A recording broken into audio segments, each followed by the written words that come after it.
like this. I'm not going to close it because it only goes one way. Once it's closed, then you're ready to launch the rocket.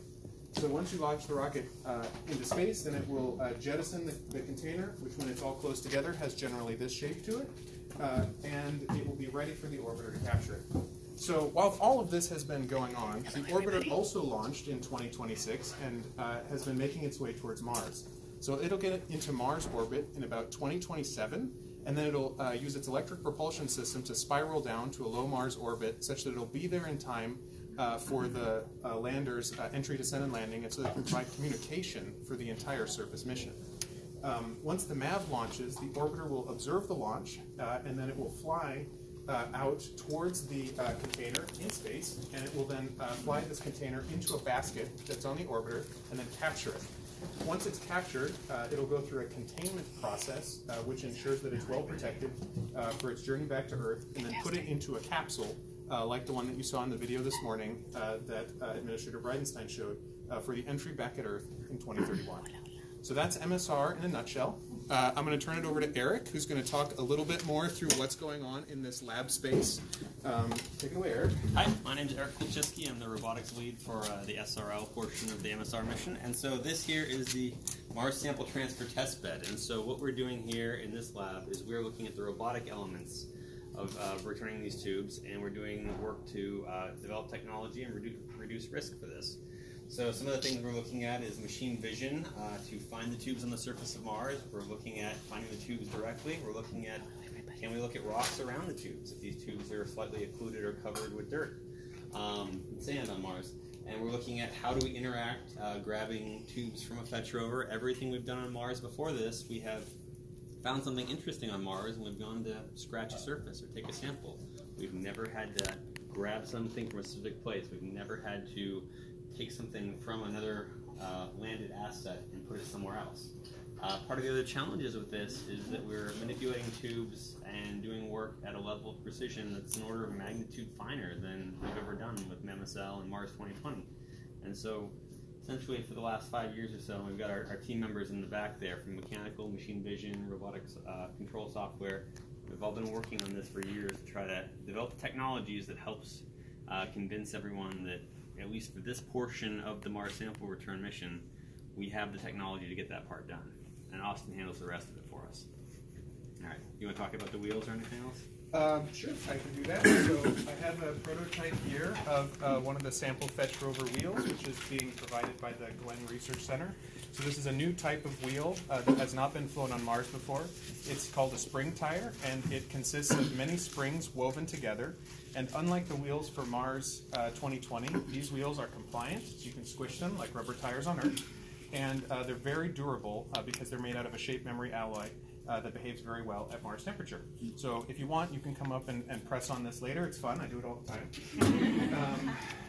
What else do you want to know? Ask me anything. The actual sample containers themselves, how was that size and form factor decided on so far in advance of actually trying to put anything in a tube on Mars? So I'll let you talk about this one. This was many years of your life. All right. How did that become the standard, basically? So the sample tube here was designed for the Mars 2020 mission. This tube, when it's for what it has to do to collect the sample, it goes through the drilling process, collecting a rock core.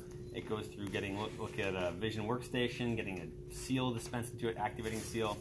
And so a lot of this tube was designed for that. And so the future mission, we have to take what was designed for that and we have to be able to accommodate and design around this. So this is one interface that we've had a little bit of input on, but for the most part we've been working to what has been designed by Mars 2020. So is it a solid core sample or is it pulverized? What's actually They can take regular samples, they can take core samples as well. Okay. They have bits for both. How much does it hold now, roughly? I think it's 8 centimeters? Yeah, I mean it's something like in the 80 millimeters of samples, about the highest rock core they could have in there. And that corresponds with the actual drill size that's on the 2020 sample. Yeah. Yeah, these are in the bit while the drilling's happening. So they drill the cores right into these things. Yes. Yeah. And they're actually eccentric, so they do a core so you break break off the and they core twist off. the core off. Yeah. Next question. I have a general question about the sampling. How are they How are they marked so that you know exactly where it came from, exactly what date it was taken? Sure. So each tube will have a little individual serial number etched onto the side of it. But actually, because we know when we're taking them with Mars 2020, you know what's in which one based on when you took it. So it takes that information and you're able to log it. Right. So as you're taking the samples, you document pictures of the site around it, what it looks like. There's pictures that you take inside the caching system of what the tube looks like before you seal it and after you seal it. And so there's actually quite a lot of documentation. So they don't beacon. They don't. No, it turns out the wind on Mars isn't strong enough to move them. So when you set them down in a spot, they'll be there when you get back. How do you choose the place where you're going to set the samples down? And how long will it be there until someone else comes to pick it up? So we don't know the exact location where the tubes will be placed. It depends on what Mars 2020 discovers during its surface mission, right? The goal is for them to be able to follow the interesting science, and if we knew what we were going to find, There's no shape lab here. No shape lab. So on Mars sample return, we're designed to be flexible with respect to the kinds of things that Mars 2020 might find, and so we look all over their landing site for candidate places that would make good tube deposit locations, and we design for all of these. This is a special treat, guys.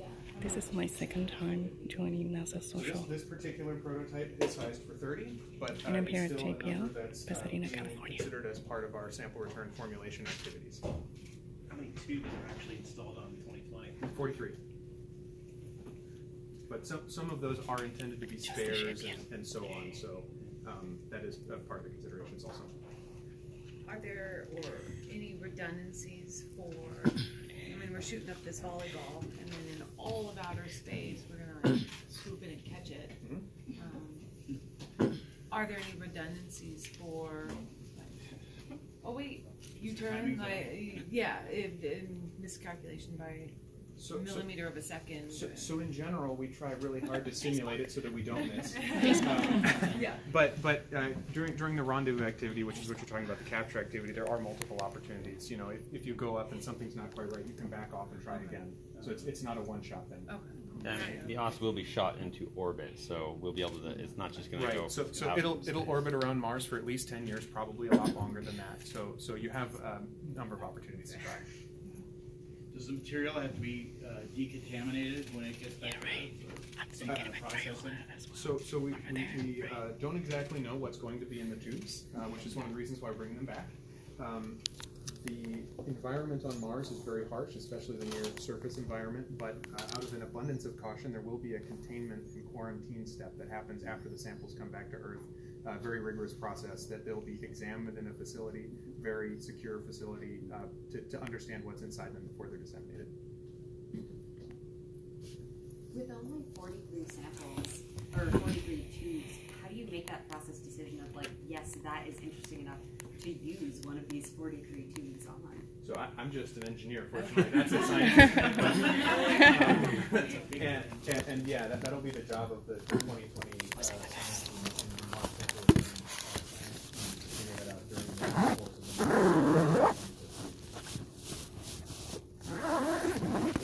Watching these like the different aspects of like reaching into crevices and ledges and different geology. If this is an automated system, are you using some kind of like is it like terrain mapping, LiDAR camera system? How is it seeing the tube? How is it moving into position? And because you did a no-torque test, which is fascinating, of trying to pivot it while grabbing it so you're not snapping the tube. Right. How is it figuring that out? So I'll talk to one aspect of it and then you can talk to the other. So the first part about this is that we're not starting from zero knowledge when we start this process. So in some cases, we'll also take pictures of them on the ground. So we'll know in which orientation they fall and whether they're in a crack, whether they're under all of this sort of thing. So actually it's not a complete oh man, that sucks. There's a tube in a crack. And so Eric can talk a little bit more about the strategies for actually finding the tubes. All right, so in terms of the strategies here, there is sort of a combination of machine vision and force sensing here. And so just so we're letting everyone have some time, I'm going to pass it over to our vision expert, Renaud, over there, and let him speak about some of the challenges of machine vision in finding the tubes. Hey guys, so to answer your question specifically, we're going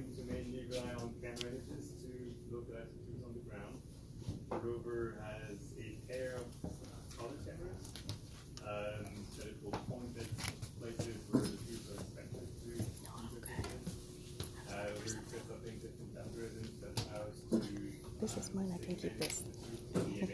This I did for you guys, just to say hello. Hello from JPL. I got a few of these. The position and orientation of the tube in the reference frame in which the rover is commanding its arm.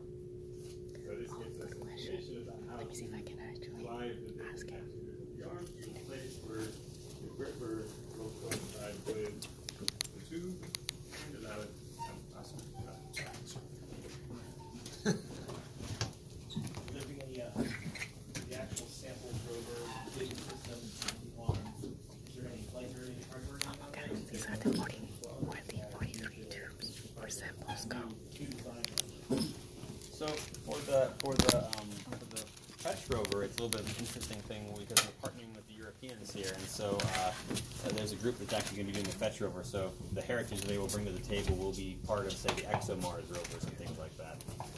For the lander part with the robotic arm, we're also looking at working with our European partners to supply that as well. So they're also looking at heritage there, but we may be providing other heritage elements like autonomy algorithms and vision capability potentially. Any other questions? Do you guys want to get a little bit closer up to the hardware? Yeah, Maybe no, the let's folks talk about in the the views. front and let folks sit in the back. You guys can come. Yeah, you guys can come on up, take some pictures. We don't really want you to cross the boundaries, but Yeah, of such films as the one they showed on NASA TV this morning. and also. And now I can say, I saw him, I met him. And also, we've got a number of people back here on the experts, other experts in the thing. If you want to talk to them and ask questions too, they're welcome to answer. So this is not a Mars 2020. I'm going to ask the questions for you guys. This isn't a prototype of our other manipulation general test bed that we use for robotic work, and same with the rover. They're about the right size, but they're not one-to-one. You know, what we're So you guys can go in there. No. Sorry, let me go through. Test beds that use So you guys can go in. how we should do Mars sampling.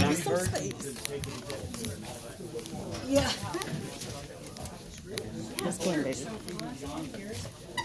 We have been doing these events. They're now called NASA. Can I ask you a question? Sure. I have some people who are live and they're asking me a question. How do they address the issues that happen to previous rovers, dust, wind, daylight, etc.? Is that your department? Somewhat. So the wind is not bad enough to push the tubes around. Cool stuff like this today. So, I mean, the previous rovers that had issues with dust, the MER rovers that were launched, they lasted for many, many years. This fetch mission will be pretty short. So, and we're planning to launch it nominally during the summer, like with Lancer in the summer there, so it won't get as cold and as dark. So it'll be a quick mission that is operating in the when there's the most daylight on Mars.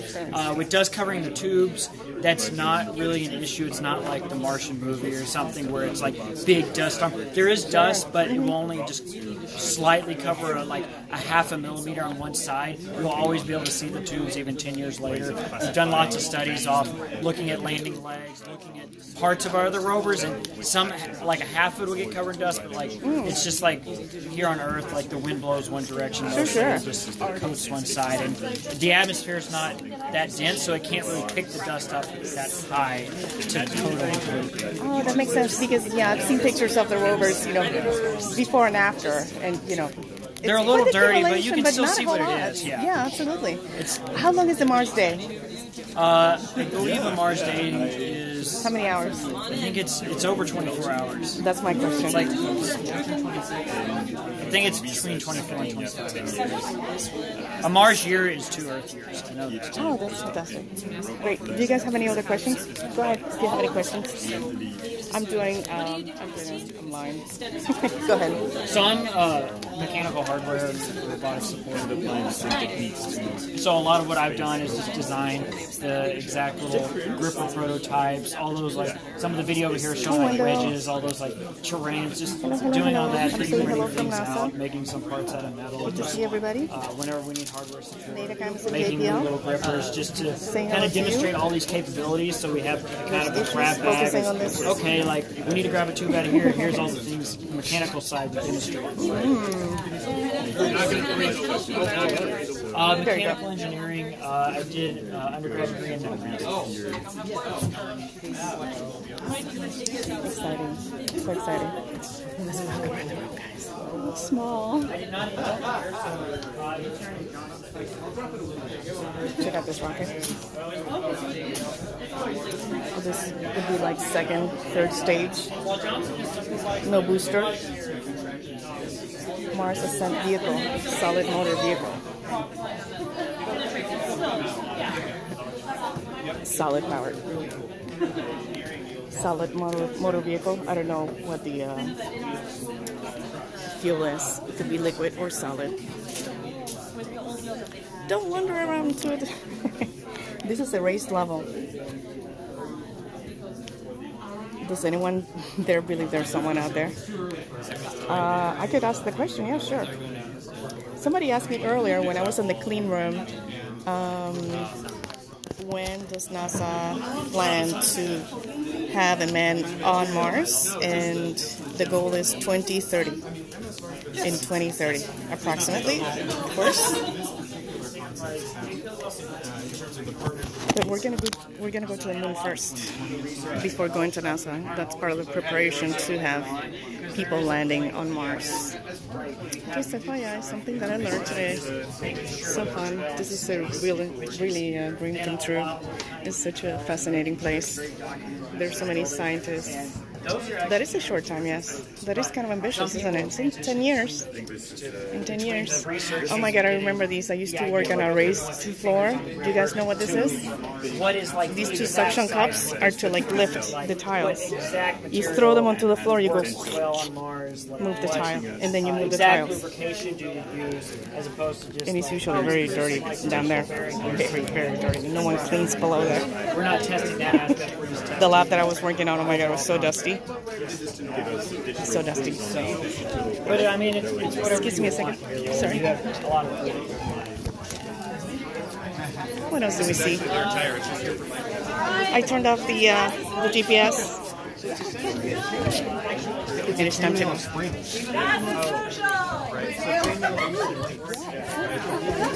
Look at this. Somebody's playing. This is really cool technology. Chess. To the bus! Okay, guys, I took pictures. They probably do. Many dust bunnies down there. Yeah. Yeah, so you actually control robots with video game controls. Yeah. Hello, Vango. Hello. I'm going to take a picture, guys, so I'm going to wrap it. But I may do another scope from here. I don't know yet. We have about 1 more hour of the tour through JPL. And so I'll be talking to you soon. Thank you, everybody, for being here. I'm just going to give you a selfie. I mean, they're there. You have rover, you got imaging system. So today there's no plan for any science travel with this mission. Thank you, Russell. Thank you. To my knowledge, Space Force. Thank you, Anishi. Thank you, Dan. Thank you, Wendell. Thank you. So great to see you here. And I'll talk to you soon if I don't do another scope. I will give you a report on Twitter and Instagram and all that. You're going to the same place. You're going to literally the exact same place they already went with a much bigger rover with a super complicated payload. I'm gonna leave it right there's here. Limited value. What else are we going to do exactly? Is 2020 I have to do that with only one hand. Let me see how I can do that. Thank you. My kids love stickers. Yeah, but of course that's many years beyond its design life, so it's not clear if they